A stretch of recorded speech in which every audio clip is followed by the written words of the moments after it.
Alabama right now. Southbound 40 miles.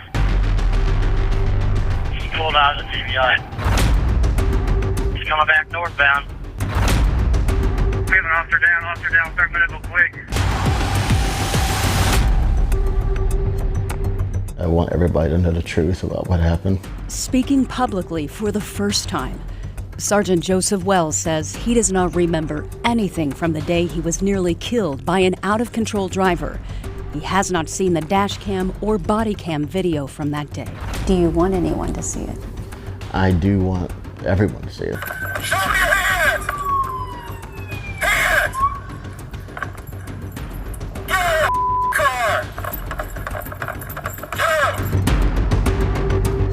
As I'm driving, there was a truck on the shoulder doing about 100 and, I don't know, so miles an hour. And he stops there and he just starts running into cars and just starts pushing them out of the way. I mean, it was like a video game, and this keeps going for stoplight after stoplight. I've never seen anything like that in my life. Joel Crawford had no idea what was happening. I'm sitting there and Joe and two other cops passed me, because I remember him because he's like a monster on this little bitty motorcycle, and he drives by me in the middle of the intersection with the lights on and stuff. Joel will soon be face to face with that muscular officer on that little bitty bike, the unlikely beginning of a life-saving moment, an unshakable bond between a former combat medic and 16-year police veteran and Marine. As I topped the hill, it was just like chaos. Like everything had completely changed from what it was.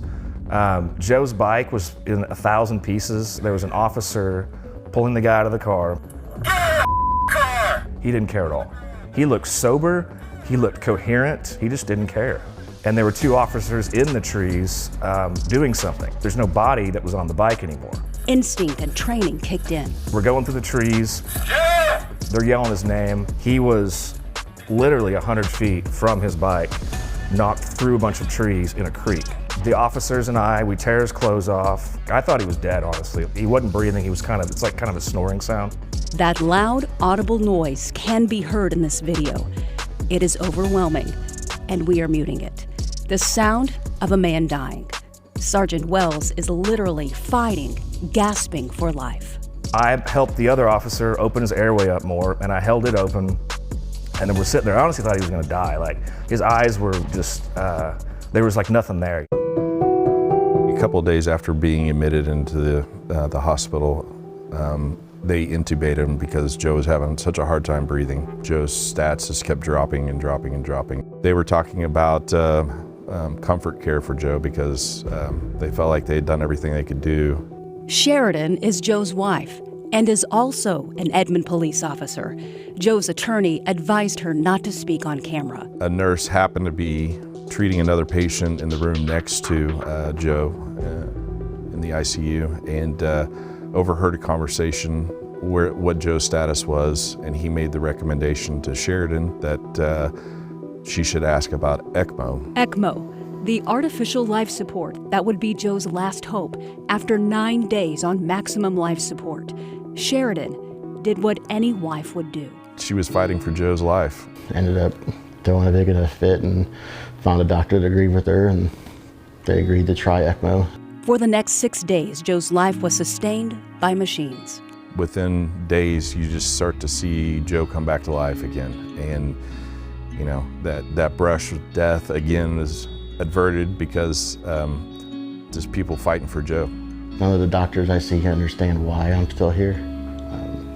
They say medically and all that, there's no medical reason I survived or I'm still here. I've been told, family was told several times I wasn't going to survive. And then I was told, he'll never walk again. He might lose his legs, he's not going to have his legs. And then, right now I've been told, my nerves will never come back. But they seem to have little twitches here and there like they might want to come back. Joe spent months in the hospital and rehab and has undergone countless surgeries. He suffered a traumatic brain injury and has no recollection of the accident, which isn't necessarily a bad thing. 5 of his ribs were fractured, puncturing and collapsing his left lung. His teeth were shattered, his left knee and pelvis shattered, his bladder ripped apart. He's got a metal rod in his leg and severe nerve damage. Pieced back together, but here. It can be hard. I mean, I sit here and wonder why I'm still here. And why the man who hit him isn't behind bars. He's out on bond, so he's at home doing whatever he wants to do, but I sit here at home. He can't do 95% of the stuff I did before that I enjoy doing. 25-year-old Garrett Trammell was charged with 5 counts of assault and battery, endangering others while eluding police, leaving the scene of an injury collision, and maiming.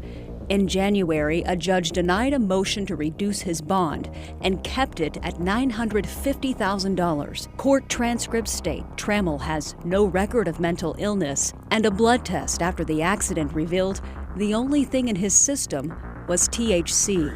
Aaron Hallmark was in the courtroom. It was heart-wrenching to have to see Joe sit there across the room from that guy. The person who tried to attack Joe and kill him is walking free on the streets to this day. In February, Trammell posted bond and walked out of the Oklahoma County Detention Center. His attorney declined to comment. I have no ill feelings against him. Whatever happened, and I was doing my job. Joe has made peace with what happened on the day he almost died.